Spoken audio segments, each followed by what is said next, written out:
Farmers continue with fall harvest of their corn and soybean crops, but with the lack of rain, it's making things hard. We hear from one farmer who's concerned about his yield of his crops. And K-State Tech Institute unveils groundbreaking systems for enhanced food safety and produce. Stay tuned as we reveal how their cutting-edge technology aims to combat listeria biofilms and safeguard our food supply. Plus, K-State also hosting an event for cattlemen this coming week. What it is and how you can take part. Good evening and welcome into Eye on Agriculture. I'm Britton Rucker. The USDA has designated 2 Kansas counties as primary natural disaster areas because of that severe drought we've experienced so far this year. That means the USDA's Farm Service Agency can extend emergency loans to farmers in those counties for equipment, livestock, and other needs. The primary counties eligible are Riley and Wabaunsee, but nearby and neighboring counties may also apply. As Kansas farmers continue fall harvest, most say the results are disappointing.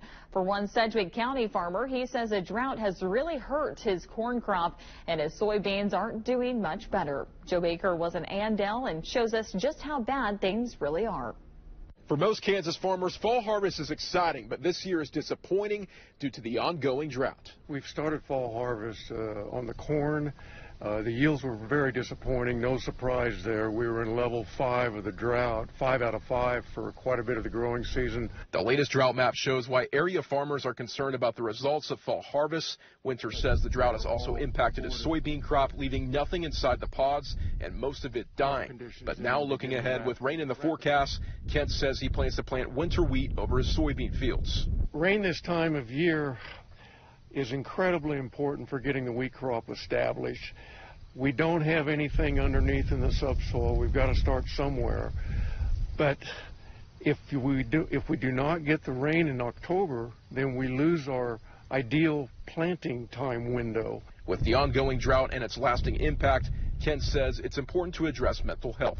So many of the things that impact us, so many of the occurrences that take place during the growing season, they are beyond our control.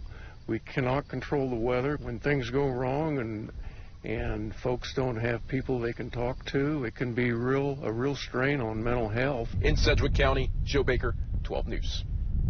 Ken says he is waiting for the soybeans and grain sorghum to mature before harvest and says that's a couple of weeks away. Now he's already looking forward to next year and hopes the drought will give in and give those crops a better chance with moisture. Senator Roger Marshall visits Wichita this week to talk about mental health crisis affecting farmers in Kansas and across the country. Farmers and ranchers die by suicide at a higher rate than the national average. Senator Marshall gathered people from across the ag community not only to discuss the resources available to people, but to get rid of the stigma of talking about mental health. K-State's Technology Development Institute creates a new system to improve food safety and produce. K-State officials say the College of Engineering is working with a team of researchers from across the country to address food safety concerns for the produce industry. The research is funded by the Department of Agriculture grant.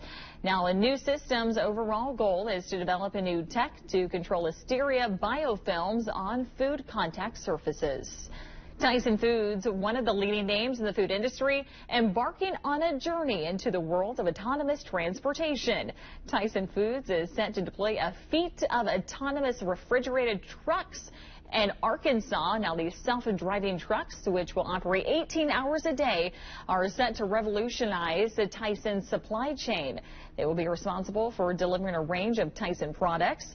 In a press release, Tyson Foods has stated that the deployment marks a significant step towards addressing the nationwide truck driver shortage.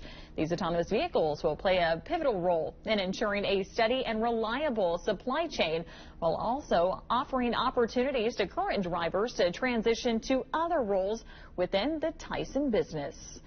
Budweiser parent company Anheuser-Busch announced on Wednesday that its iconic Clydesdales will no longer have their tails shortened using a common yet controversial procedure that has drawn the attention of animal activists.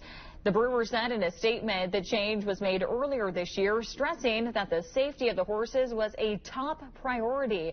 The statement coincided with an announcement that it had obtained an animal welfare certification for the horses, as well as the Dalmatians that serve as their companions. North Korean leader Kim Jong-un visited a tractor factory last week amid the country's ongoing food crisis. That's according to state media on Thursday. Photographs aired by the North state-run television KRT showed Kim driving a tractor and inspecting the factory with senior officials. The state agency and media says Kim called the goals to be set to modernize the country's agricultural machinery production process and for it to reach the world-class level. North Korea has been pushing agriculture and growing concerns over food shortages. Some analysts have said the factory may also manufacture parts for missile launch vehicles. Time now for Building You. We have a job of the day for you. This week we're featuring jobs in agriculture. Purina Animal Nutrition is hiring a maintenance technician. It will pay between $27 and $31 an hour, including benefits. You'll need to be at least 18 years old and have basic computer skills. Shift schedules include days, nights, and weekends, some holidays, and some overtime. Now, you may see this and other jobs available through the Kansas Work site in the Building You section at kwch.com and also on our 12 News app. We got a lot of ag jobs there. Just ahead, U.S. Family Farms finding it harder to stay afloat. That's according to the USDA. What one farmer says amid volatile markets and unpredictable yields.